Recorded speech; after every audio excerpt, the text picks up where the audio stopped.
The figure, back at the Hidden Council, informed its masters that the plan had failed, as even the best guards who accompanied Frank were all killed. The figure was asked if he thought it was going to be an easy task and let his guard down. The man agreed the job seemed easy, but he added that it all went to ruins because of Gilson Perdium. The room filled with anonymous figures couldn't believe what the kneeling man had told them, as Gilson was known across the empire as the useless bastard of the North. A figure questioned the servant, asking if he knew Gilson was a useless piece of shit, or if he was using the useless bastard rumors as an excuse for his failure. The servant, feeling how absurd everything sounded, informed his masters that the information about Gilson was not accurate, according to the rumors they had received. He recounted how everything had happened. The instant Gilson drew his sword, it was not like a rookie playing knight, but a beast secretly hiding its claws and fangs. Even Frank, who was sent as the final defense if everything went south, was overwhelmed, and his face wasn't like someone who had just practiced swordsmanship, but like the rising of a disaster.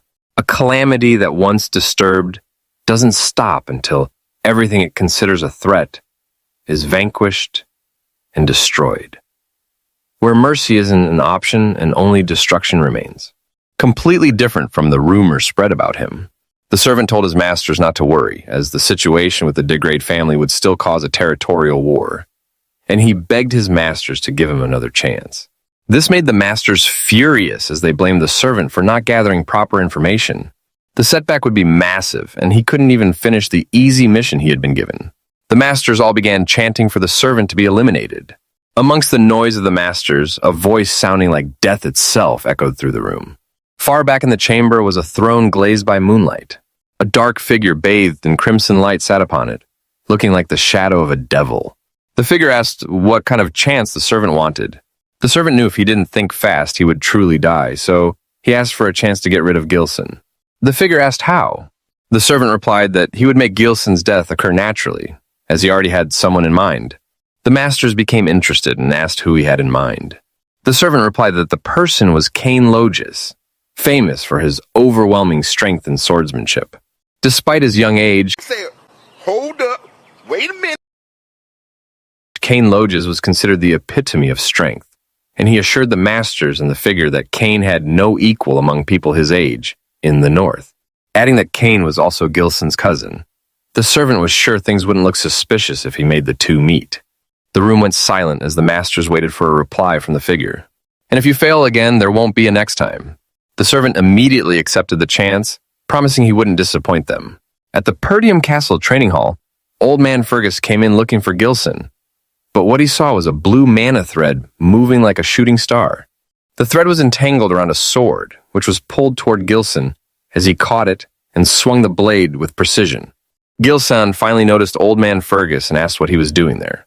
Old Man Fergus apologized for interrupting Gilson's training and asked how he had done what he had just witnessed. Gilson showed Old Man Fergus the mana thread wrapped around his blade, and Old Man Fergus quickly understood that Gilson was really using mana like a string. Gilson recalled that in his previous life he used it all the time, but in his current state, he needed to implode his mana core in order to use it properly because his mana was still lacking. For now, he only used one mana thread in order to conserve mana.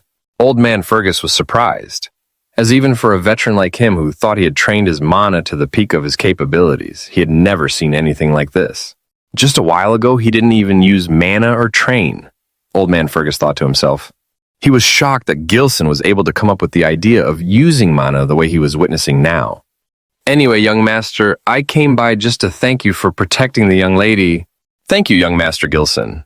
Gilson asked why Old Man Fergus was thanking him, as it was something he should have done in the first place. Old Man Fergus then told Gilson to follow him and get food. A few days passed after that. Since the festival had been paused, it only made sense considering a guard knight had attempted to traffic the young mistress Elena. Elena was annoyed because nobody believed her when she said it was Gilson who had saved her. She told Gilson to confirm her story, but Gilson didn't care, knowing they wouldn't easily believe it anyway. Belinda was furious at Jamal and Philip for trying to traffic Elena, wishing she could have dealt with them personally. Gilson was happy with the result. Elena had survived, and he was able to stop a war from happening this time. But he knew they wouldn't give up, and he understood that he alone wasn't enough to stop such a calamity from happening. He knew he needed to grow a military force, A maid came in with food. Gilson pondered that he needed to get into politics as he prepared to eat. But when the food was opened, Gilson couldn't believe what he saw. He asked Belinda why they were eating dessert. Belinda chuckled awkwardly, telling Gilson that he already knew the situation of the Pendream estate. Voices of a crowd could suddenly be heard from outside. Yeah, y'all niggas ass. Fuck you, boy. Shut your bitch. It was the merchants demanding compensation for the damages caused due to the cancellation of the festival. The merchants had caused a riot, gathering at the gate of the Pendream family's main house, demanding someone come out as they claimed the Pendream estate was swimming in money. Gilson couldn't understand what the hell was going on. Belinda looked worried as she stared toward the direction of the merchants. I knew this would happen. Belinda informed Gilson that merchants made most of their profits during the festival season. Last year they had made huge profits, but this year the festival was canceled after only one day, so it made sense for them to be furious. Gilson asked if the county's situation was really this bad. He knew things couldn't continue this way, as the merchants would only become more aggressive if nothing was done. Gilson asked Old Man Fergus what the soldiers were doing, and told him to send soldiers to calm down the merchants. With a gentle smile, Old Man Fergus informed Gilson that they had no soldiers left, leaving Gilson stunned. Old Man Fergus explained that most of them had been dispatched into the Forest of Monsters for reconstruction because of the Orc raid. Purdium is basically at war because of the northern barbarians. And on the other side, there's the Forest of Monsters, where monsters can emerge at any moment. Gilson assessed the situation. They had no money, no soldiers, and he realized what a complete mess everything was. Leading Belinda away to speak privately, Gilson told her he knew she was one of the people managing the estate money, and they desperately needed funds to calm the merchants down. Asking Belinda if there was any money left, Belinda replied with a bright smile, "We broke as fuck.